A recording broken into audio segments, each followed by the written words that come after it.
Silakan duduk Bapak Ibu yang terkasih, Shalom. Apa kabarnya hari ini? Walaupun lagi ada masalah, walaupun besok jatuh tempo, haleluya ya. Pokoknya tetap luar biasa karena kita punya Tuhan yang luar biasa. Iya, saya melihat hari-hari ini dari khotbahnya Pak Gembala, Pak Wiryo sedang berbicara tentang berjalan bersama dengan Tuhan, walk with God.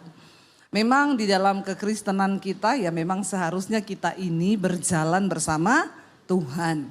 Ya namanya juga kita percaya kepada Tuhan, maka sudah seharusnya kita berjalan bersama Tuhan. Tapi pada prakteknya banyak orang Kristen yang tidak berjalan bersama. Nah kalau nggak berjalan bersama Tuhan berarti dengan siapa berjalannya? Hantu. Ya. Ada yang berjalan dengan diri sendiri, dengan kekuatannya, dengan uangnya. Ada yang berjalan dengan setan ya.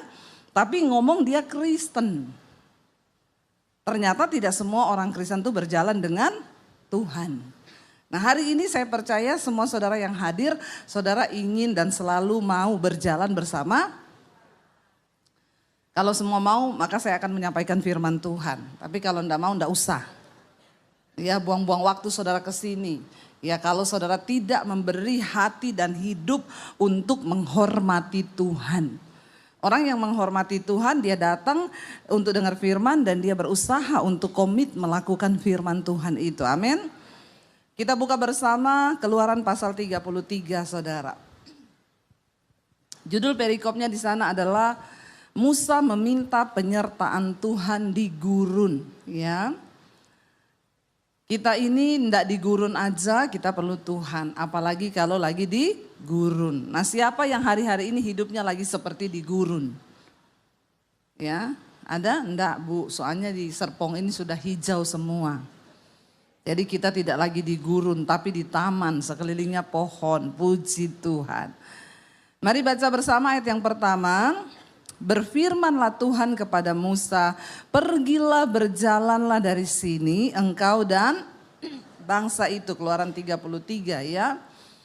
Engkau dan bangsa itu yang telah kau pimpin keluar dari tanah Mesir ke negeri yang telah kujanjikan dengan sumpah kepada Abraham, Ishak dan Yakub, demikian kepada keturunan mula akan kuberikan negeri itu. Ayat 2 baca bersama. Aku akan mengutus seorang malaikat berjalan di depanmu dan akan menghalau orang Kanaan, orang Amori, orang Het, orang Feris, orang Heu dan orang Yebus. Saudara lihat ya, ini suku-suku ini adalah orang-orang yang menjadi musuh dari bangsa Israel dan mereka ini kuat. Dan pasti kalau bangsa Israel menghadapi mereka tidak akan bisa menang. Yang pertama mereka memang tempatnya di situ.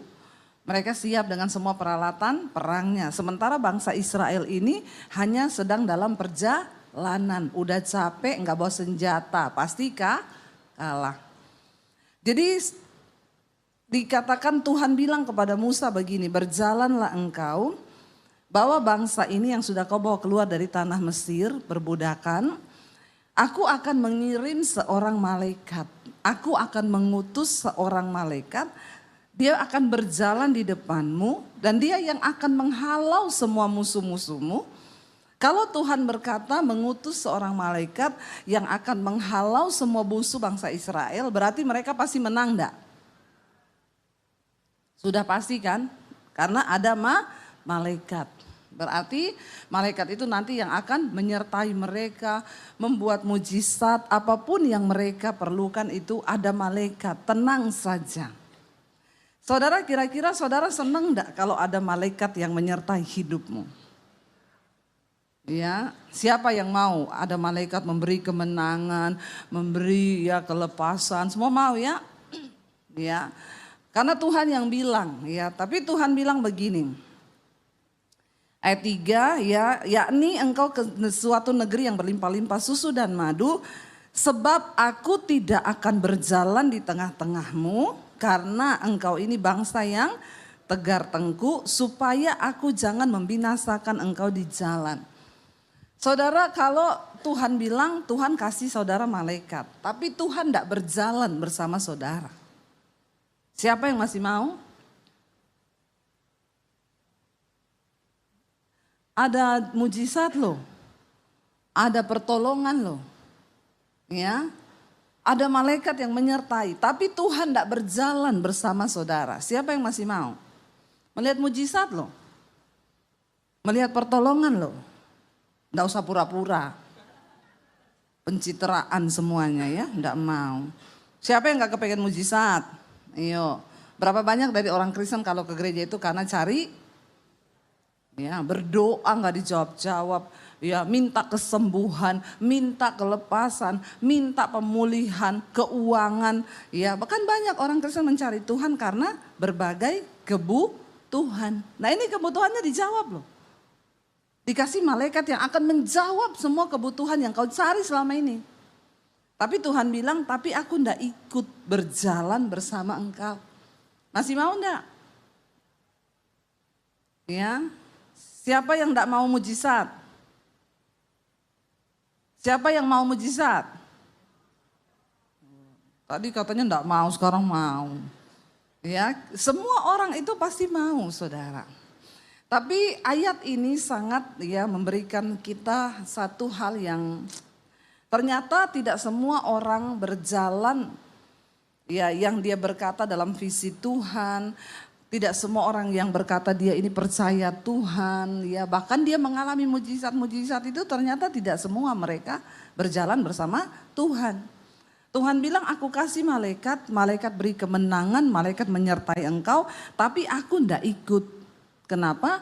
Karena bangsa ini keras kepala, keras hati, tegar tengkuk, pasti mereka binasa. Tuhan ndak bisa berjalan karena Tuhan itu Tuhan yang kudus. Dia nggak bisa dengan orang yang keras kepala, kepala batu.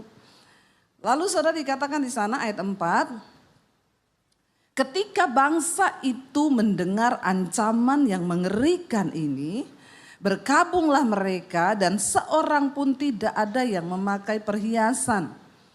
Berfirmanlah Tuhan kepada Musa, katakanlah kepada orang Israel, kamu ini bangsa yang tegar tengkuk, jika aku berjalan di tengah-tengahmu sesaat pun tentulah aku akan membinasakan kamu.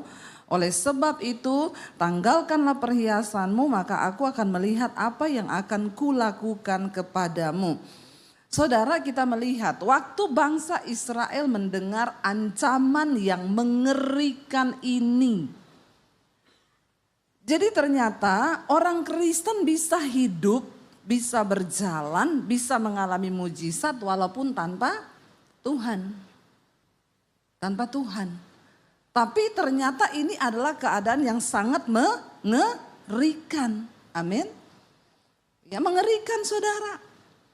Ya, ketika Tuhan berkata, aku akan kirim malaikat, dia akan mengurus semua kebutuhanmu, menghalau semua bungsu-musuhmu, peperanganmu, ya tapi aku tidak berjalan bersama engkau. Bangsa Israel merasa itu ancaman yang mengerikan. Nah, saya pengen saudara kita semua mengerti kenapa Tuhan gak mau berjalan bersama bangsa itu. Kenapa saudara? Karena mereka ini keras kepala, keras hati, tidak mau bertobat. Ya, satu-satunya cara di hidup kita ini agar Tuhan berjalan bersama kita, mari kita sungguh-sungguh hidup menghormati Tuhan, hidup di dalam pertobatan. Amin. Banyak orang terlihat masih pelayanan, masih hebat, ya. Tapi ternyata Tuhan tidak beserta. Ini sangat mengerikan. Nah, tanda atau satu hal yang bisa kita membuat kita percaya bahwa Tuhan masih berjalan bersama kita apa? Waktu kita ini masih hidup menghormati Tuhan. Kita tidak berbuat dosa, kita berusaha untuk mengejar perkenanan Tuhan. Bagi bangsa Israel ini ancaman mengerikan. Walaupun mereka mengalami mujizat, kalau Tuhan tidak ada dalam hidup mereka, buat apa saudara? Sekalipun hari ini saudara kaya, keuanganmu baik-baik saja, tapi kalau tidak ada Tuhan buat apa? Ya, buat apa? Walaupun engkau sehat, banyak orang hari ini merasa nggak butuh Tuhan. Mereka Kristen, mereka itu ke gereja setiap hari Minggu hanya untuk karena ya aku Kristen maka aku ke gereja. Tapi imannya nggak pernah tumbuh, kelakuannya nggak pernah berubah. Yang selingkuh tetap selingkuh, yang berzinah tetap berzinah, yang nipu orang tetap nipu orang, yang utang nggak bayar juga banyak. Hello? Tapi di sini nggak ada. Nggak ada yang ngaku. Ya. Apa yang menyenangkan Tuhan dalam hidup kekristenan kita, saudara? Ya, Tuhan itu nggak tertarik dengan segudang rutinitas keagamaan kita yang kelihatannya dalam tanda kutip dilihat orang rohani. Ya, saya nih pengkhotbah, percuma orang melihat saya khotbah, wah luar biasa. Kalau saya hidup tidak menghormati Tuhan, nggak punya takut akan Tuhan, maka semua itu nol, sia-sia. Kau menipu diri sendiri. Ya, Tuhan nggak bisa ditipu, tapi kau tipu dirimu sendiri.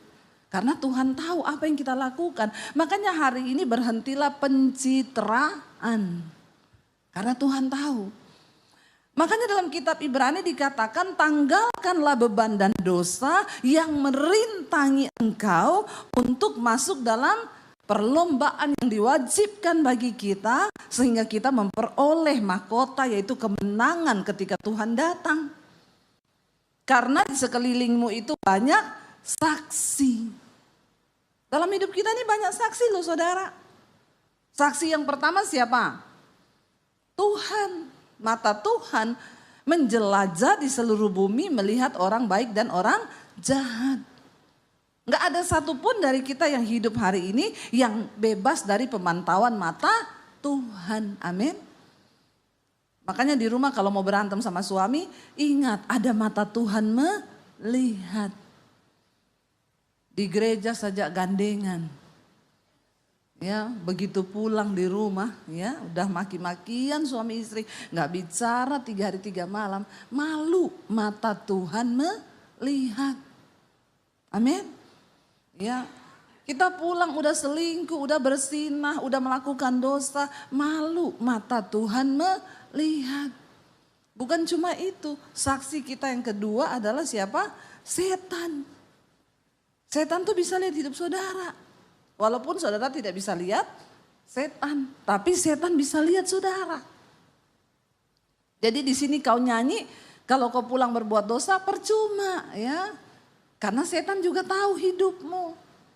Di gereja nyanyi sekali Yesus, selamanya Yesus. Pulang bikin dosa, setan bilang pret. Ya, benar enggak?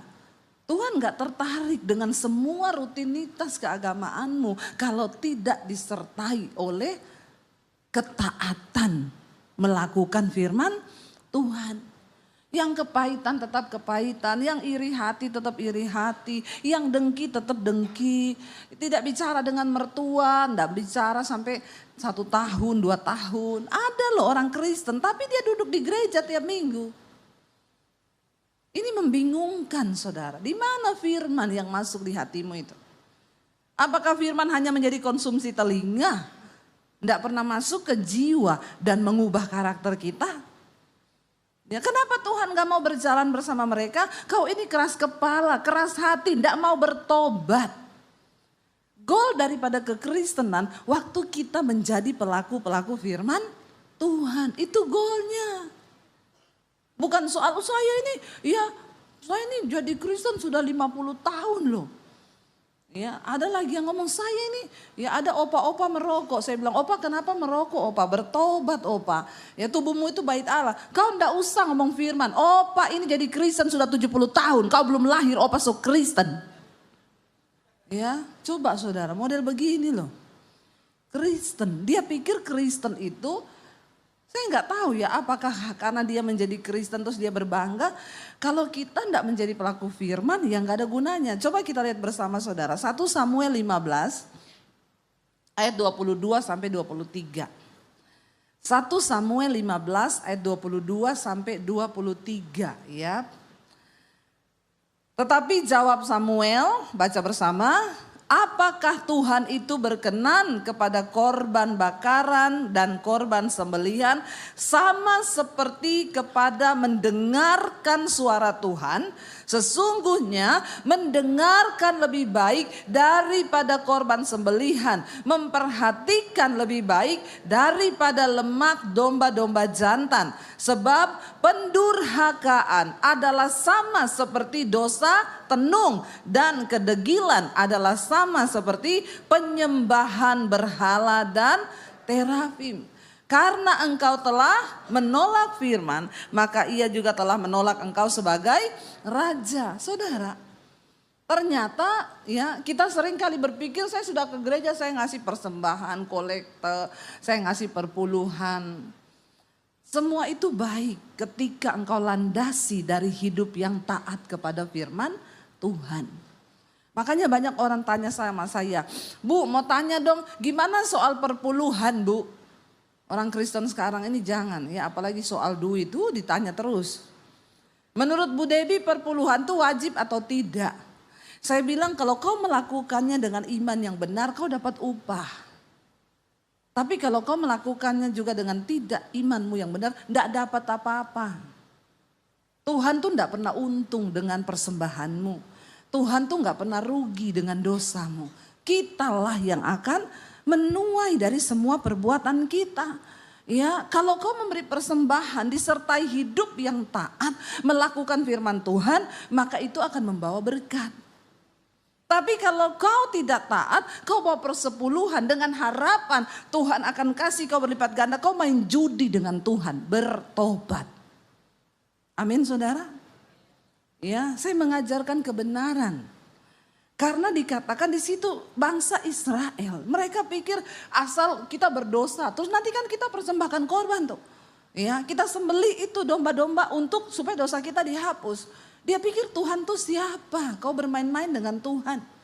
Jangan kau pikir setelah kau bisa mempersembahkan korban untuk menghapus dosa, terus Tuhan itu enak-enak aja gitu. Ya, banyak orang Kristen begitu, kita berdosa nggak apa-apa, kita sudah diselamatkan kok. Nanti kan sebulan sekali kita perjamuan kudus, cuci lagi dosa kita. Tuhan melihat sikap hatimu, amin. Ya, kalau kita hidup tanpa ketaatan, menghormati Tuhan, percuma semuanya. Percuma semua rutinitas kekristenan kita tanpa disertai ketaatan. Percuma saya berkhotbah kalau hidup saya tidak taat sama firman. Percuma saudara melayani pemain musik, WL singers, kalau kau tetap hidup dalam dosa tidak taat sama Tuhan, percuma, mending kau daftar jadi pemain kafe saja. Loh benar, jangan bermain-main dengan Tuhan. Ya, sekalipun gembala, kalau hidupnya tidak taat pada firman, mending kau berhenti jadi gembala. Jadi pengusaha saja daripada kau tidak mau menghormati Tuhan. Kenapa saudara? Dengan jelas ayat ini berkata, ya apakah Tuhan itu berkenan pada korban bakaran dan korban sembelihan sama seperti kepada engkau mendengarkan suara Tuhan. Ya, sesungguhnya mendengarkan lebih baik daripada korban sembelihan. Lebih baik kau belajar taat sama Tuhan. Lebih baik kau belajar menghormati Tuhan. Itu yang menyenangkan hati Tuhan. Ya, ketimbang kau beli kambing domba dengan uangmu lalu kau sembelih itu. Lalu dikatakan di sana saudara, memperhatikan lebih baik daripada lemak domba jantan. Artinya apa? Lebih baik kau perhatikan hukum-hukum Tuhan, kau hidup mengikuti hukum Tuhan daripada kau beli-beli itu domba jantan yang berlemak untuk mempersembahkan korban bagi penghapus dosamu.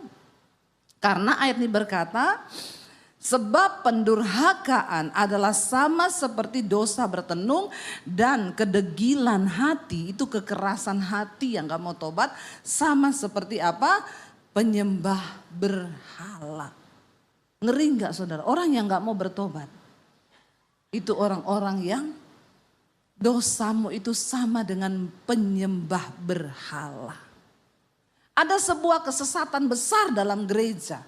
Ada sebuah kesesatan besar dalam kekristenan. Bukan Kristen progresif, bukan. Kalau itu kita sudah nyata-nyata sesat. Tapi kesesatan yang tidak terlihat dan sering kali terus dihidupi adalah apa? Ketika engkau terus duduk di kursi gereja tapi hidupmu tidak pernah berubah. Kau tersesat. Siapa yang ngomong? Yesus. Ketika Yesus sedang memberi peringatan tentang pengajaran sesat. Ya, judulnya di sana adalah ajaran sesat. Hati-hati, Yesus bilang. Dari buahnya lah kamu dapat mengenal mereka. Siapa orang-orang yang tersesat itu? Orang-orang yang kelakuannya tidak pernah berubah. Mereka itu tersesat.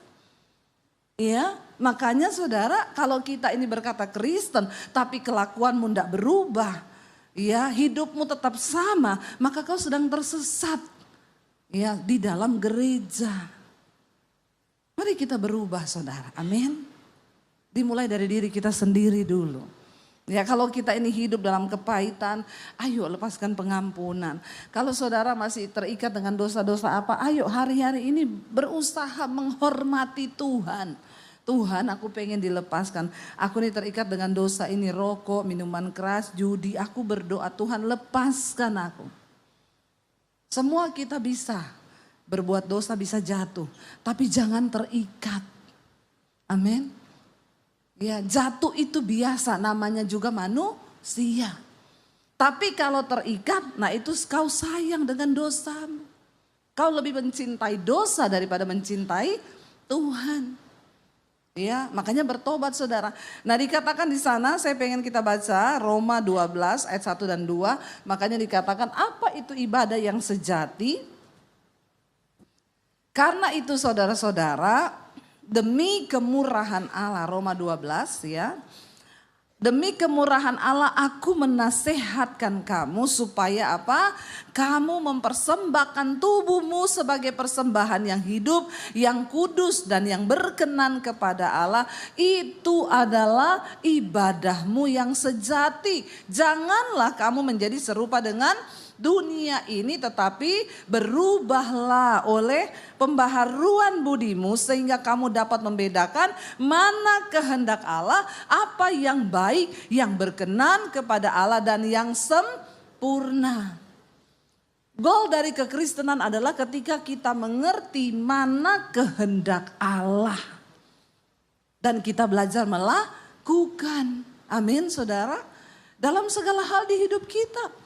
Ya, ketika kita mau marah sama orang, lalu firman Tuhan ingatkan kita jangan marah. Tinggalkan panas hati, itu kehendak Allah. Makanya saya selalu berkata, enggak usah tanya-tanya pendeta, enggak usah konseling. Ini jemaat ini paling suka konseling terus. Konseling enggak berubah-ubah lagi hidupnya. Sudah bolak-balik konseling, saya pelayanan di satu gereja. Ada bapak-bapak datang, Bu saya mau minta waktu mau konseling sebentar ya Pak, saya jadwalnya padat ini Pak. Ya kayaknya gak sempat saya konseling sama Bapak. Lalu gembalanya datang, gak usah dikonseling Bu, kenapa? Setiap pendeta datang dia itu konseling terus. Ada ribuan pendeta.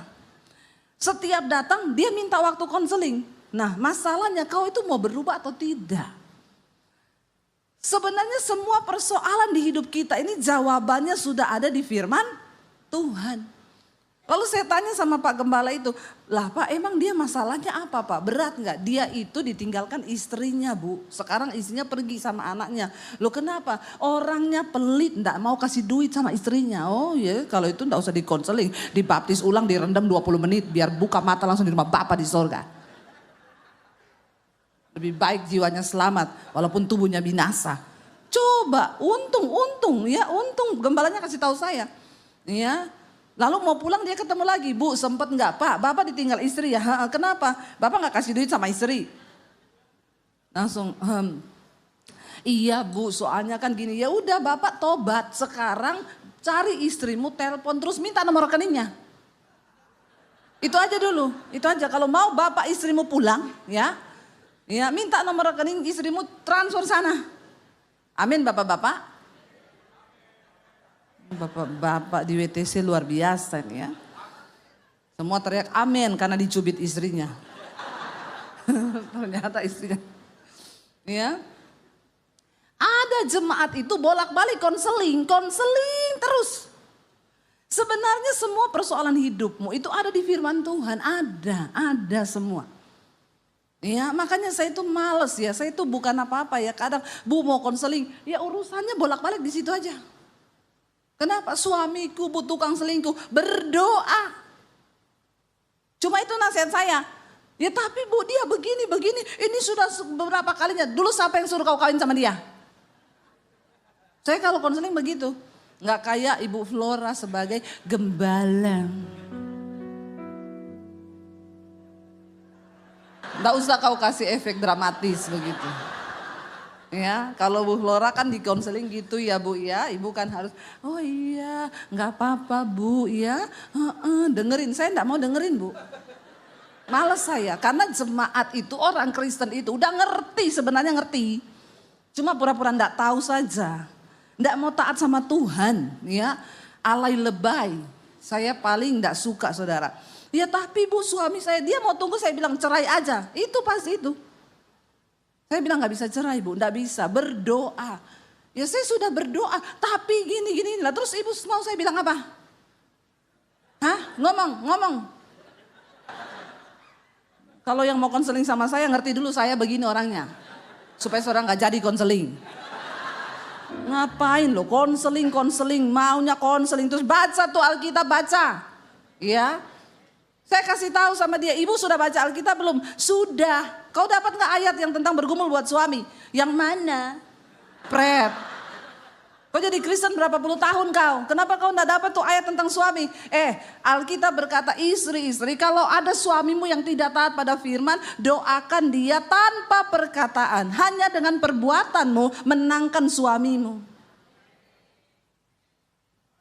Amin Ibu-Ibu. Nggak usah konseling lagi sama Ibu Gembala. Apa-apa konseling. Bertumbuh sendiri cari Tuhan. Baca itu Alkitab ada ayatnya. Semua ada di firman Tuhan. Nggak usah mau. Ya saya tuh kadang-kadang udah konseling buang waktu. Ya udah gitu dikasih tahu ngeyel setengah mati. Ya, tapi suami saya itu gini. Ya tetap berdoa Ibu. Lah Ibu Debbie enak ngomong berdoa. Masalahnya suaminya kan baik. Lebih emosi gak saya? Ya, makanya ya. Ibu sih gak tahu suami saya. Coba Ibu rasa suami saya. Emoh, aku rasa suamimu wegah. Kagak, pret. Ya ngapain saya rasa suamimu? Ya syukur kau. Siapa suruh dulu kau menikah dengan dia? Itu loh orang Kristen, udah nikah ndak tanya Tuhan. Nikah ndak ngerti kehendak Tuhan. Saya mau bilang nih sama anak-anak muda ini yang belum menikah, berapa banyak sih yang belum nikah? Angkat tangan. Ya, kau berdoa sungguh-sungguh untuk jodoh ya.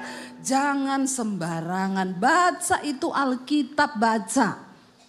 Alkitab bilang jangan jadi pasangan yang tidak seimbang dengan orang yang tidak percaya. Kalau sudah nggak percaya, lewat dulu aja. Ya kecuali kau mau bayar harga yang mahal. Ya kenapa hidup kita menderita? Karena kita ini Kristen tapi tidak berjalan bersama dengan Tuhan. Apa itu berjalan dengan Tuhan? Hidupmu itu seiring dengan firman. Karena firman Tuhan itu suara Tuhan. Amin. Ya kita orang tua ya kalau anak cuma datang minta duit tapi dia nggak nurut sama kau. Marah enggak saudara? Ya, dia narkoba, dia gini, dia gitu. Tapi dia datang, Pak minta uang, Mah minta uang. Rasanya mau saya pites kau. Ya ada anak begitu, Tuhan tuh kayak begitu. Tapi coba jadi anak nurut, Mama maunya saya gini, oh iya Ma, oh begini, oh iya. Nggak usah minta, dikasih duitnya, amin. Ya jangan kita ini menjadikan Tuhan tuh apa. Nanti kalau udah ada masalah baru Tuhan kenapa begini. Ya untung saya ini bukan Tuhan loh. Benar saudara, untung loh, untung. Kita tuh bersyukur punya Tuhan yang panjang sabar. Udah kita nih keras kepala tapi tetap Tuhan tuh mau memberkati. Nah dikatakan di sana saudara, ayo berubah. Karena ibadah yang sejati itu, waktu kita mempersembahkan tubuh yang hidup, bukan yang mati ya. Yang hidup, baca Alkitab. Makanya kalau orang sudah mati, enggak usah taruh Alkitab di peti, amin. Ya, orang Kristen enggak usah taruh-taruh apa-apa di peti. Ya, apalagi Alkitab, mending kau kasih sama orang yang hidup tuh Alkitab, amin. Karena orang mati sudah tidak bisa baca. Saya yang protes kalau ada orang Kristen mati taruh apa-apa di peti. Ya, taruh rokok. Coba orang mati di sangu rokok. Aduh ya ini enggak bertobat ya. Semasa hidup aja enggak boleh merokok. Apalagi kalau sudah mati. Kau bingung sendiri kalau dari kuburan keluar asap nanti. Ya coba saudara, orang ini kadang-kadang ya coba pakai logika. Makanya kita ini harus mencintai Tuhan dengan akal budi. Akal budimu itu pakai. Tuhan tuh ciptakan dengan otak. Kita ini dikasih otak untuk mikir. Jangan otak ditaruh di tobat. Bilang kanan kirimu, tobat. Ya, coba kasihi Tuhan dengan akal budimu. Waktu kita hidup ini loh, kita sungguh-sungguh ya mengejar Tuhan. Ini saya waktunya sampai jam berapa ya? Oh ini masih 13 menit lagi ya. Jadi saudara mari, ya saya mau bilang sama kita semua, apa ibadah yang sejati itu persembahkan tubuhmu ini sebagai persembahan yang hidup, yang kudus, berkenan kepada itu ibadahmu yang sejati. Itu. Lebih daripada kau nyanyi-nyanyi di gereja. Lebih daripada kau lompat-lompat di gereja. Ya, buat apa kau lompat-lompat di sini kalau hidupmu gak berubah? Amin. Ya, buat apa kita nyanyi-nyanyi di sini kalau ya kita pulang hidup gak melakukan firman? Buat apa? Jangan bermain-main dengan Tuhan. Ya, lalu bangsa Israel ketika mereka mendengar ancaman yang mengerikan itu dikatakan di sana saudara, mereka akhirnya merendahkan diri, mereka mencabut semua perhiasan yang mereka pakai karena perhiasan itu berbicara tentang kesombongan, keangkuhan diri. Mereka tanggalkan lalu mereka merendahkan diri, mereka akhirnya apa? Bertobat di hadapan Tuhan, lalu Tuhan bilang, aku akan mempertimbangkan apa yang akan aku lakukan dengan kau. Tuhan itu murah hati. Bahkan di dalam Tawarik dikatakan apabila Tuhan sudah merancangkan akan memusnahkan satu bangsa, entah malapetaka, entah gempa. Tapi ketika umatku yang atasnya namaku disebut, mereka bertobat, berbalik, merendahkan diri, meninggalkan dosa-dosanya dan mencari wajahku. Alkitab berkata Tuhan mendengarkan seruan mereka, memulihkan keadaan mereka. Amin. Walaupun sudah terdengar kabar Indonesia akan dilanda gempa besar 8 megatrust yang akan menghancurkan karena lempengan bumi itu akan bergerak. Tapi ketika kita mau bertobat, merendahkan diri, Tuhan yang pegang kuasa, mau lempeng mau apa itu Tuhan yang mengendalikan. Amin. Kita gak perlu takut asal kita bertobat. Hanya pertobatan yang akan meluluhkan hati Tuhan. Karena itu mari bertobat. Akhirnya Musa berkata kepada Tuhan, Tuhan ya engkau pimpin kami ya. Sesudah itu Musa mengambil kemah dikatakan di sana saudara. Ya lalu ada tiang awan, tiang api kita sudah tahu di sana dikatakan. Lalu berkatalah Musa kepada Tuhan ayat 12. Ayat 12 baca bersama 1, 2, 3. Lalu berkatalah Musa kepada Tuhan, Keluaran 33 ayat 12 ya, Keluaran 33 ayat 12. Lalu berkatalah Musa kepada Tuhan, memang engkau berfirman kepadaku apa? Suruhlah bangsa ini berangkat. Tetapi engkau tidak memberitahukan kepadaku siapa yang akan kau utus bersama-sama dengan aku. Namun demikian engkau berfirman, aku mengenal namamu dan juga engkau mendapat kasih karunia di hadapanku. Maka sekarang ayat 13.